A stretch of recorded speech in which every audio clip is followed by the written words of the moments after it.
Welcome to Speck of Dust. We're doing weekly spins that are random or otherwise, albums that made an impression. Three, two, one. It actually came out last year. This is a compilation of songs by the South African Kwaito star Mandoza. Kwaito is, sort of a melange of genres, particularly a uniquely South African musical genre.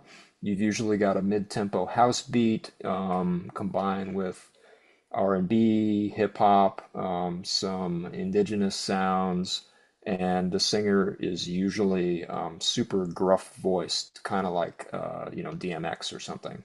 And Mendoza's work more or less fits this template to a T. This is just some of his very best songs. Maybe the first time any of his stuff has been on vinyl. Anyway, I'm happy to have it. And if you're wondering if this stuff, whether this stuff is for you, check out a song on here called 50/50. You can find it on streaming. Charging, urgent beat, a killer chorus. You'll be humming this thing for days. So, Mendoza, first record. Second record is from 1999. It is Widespread Panic's Till the Medicine Takes. So these guys, they're like a long-running southern rock slash jam band. I hate saying that, but it's kind of true. One of their two or three best records. It also happens to be the next to last they recorded with their founding guitarist, Mikey Hauser. Um, all the ingredients that make them a great band to this day are here. There's like straight ahead rockers. There's a couple of folky songs that wouldn't be out of place on the Dead's American Beauty or something. There's plenty of Southern influence. There's a little bit of a dose of a sort of mystical atmosphere that has always set Widespread apart. My favorite and one of my favorite songs they've ever recorded is called Surprise Valley. It's the first song on the record. And you've got John Bell's soaring vocals combined with the band hitting on all cylinders, particularly Mikey Hauser's haunting, beautiful guitar tones. I've heard.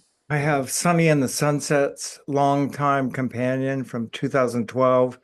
This is his third album, and it's got sort of a Ray Davies quality of songwriting. He's from San Francisco, but this album in particular is laid back country in its style, and he uses some of the members of the Fuckaroos to give it that country tinge.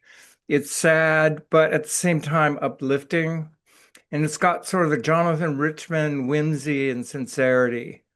Now, he's part of a trend of young artists that emulate Dylan, like Kevin Morby and some others. He actually has a fine, dusty vocal approach. It's the songs are simple and sturdy. There's organ, flute, and sterling pedal steel. You really get that feel good summer feeling. And I was lucky enough to catch a set of his at Tunnel Records, and I might as well have been down at Ocean Beach at a bonfire. This is oddball fun, and it's sort of new for me. Um, but so far this is the best one I've heard. And I have David Kilgour, A Feather in the Engine from 2002. This is his fourth solo album, separate from The Clean. That's his main band.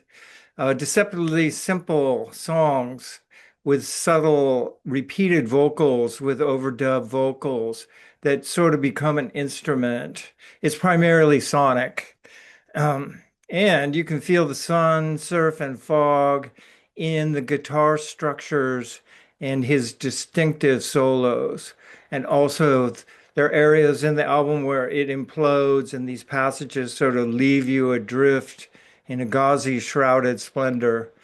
It's slow burn grooves with sonic undertow, and he sort of has the same influences as Tom Verlaine of Dwayne Eddy and the Shadows in his guitar dynamics. All his albums are good, but I really recommend the Clean's reissue of Modern Rock. It's a classic. I would like to recommend Hildegard Knef. And Hildegard is the only gal who can really give Nico a run for her money in the kind of you know, chilly, Teutonic vocal stylings department. She really can explore some very dark and despairing places. She's got a big band here and does a bunch of standards for the most part, but with her great voice, that again I could only liken to the aforementioned Nico.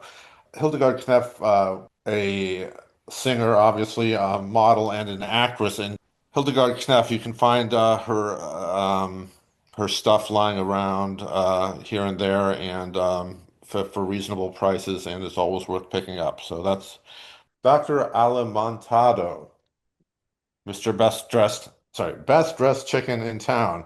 And this is some great funky reggae. Funky, well, more in the sense of like sort of oddball and sort of left of center than in the sense in the musical sense of funk. This is the reissue of I think it must have come out originally in 1978. Dubby beats and really cryptic lyrics of like being the best dressed chicken in town, which is a distinction that he himself enjoys. A act of murder he perpetrated on a local barber, and something about poison flower, a real great antidote to all of the sort of treacly Bob Marley that you've probably been forced to listen to over the years. So if you yeah, don't want a jaw warrior, but Don Quixote and Sancho Panza, here he is in all his glory. Best dressed chicken in town. Check it out. It's real good. I It's not don't really really. sleazy. No, it's just kind of cryptic. Like he seems to be making these references to things that like you should get, but you have to be in the know to understand. So So you compared Widespread Panic to the Grateful Dead, except for Yeah, the there's a little dead in their sound for sure. Although, they don't write songs from the perspective of like a 1930s coal miner or whatever. I don't know. I was looking at Jimmy Page's face the other day, and I thought he radiated asshole. he's a ceramic artist. He makes these crazy like dog ashtrays and stuff. How about dog ashtrays? I want to see some of those. This stuff was just always playing whenever you went in a bar. Would barefoot dudes listen to it? By and large, white South Africans don't listen to this music at all.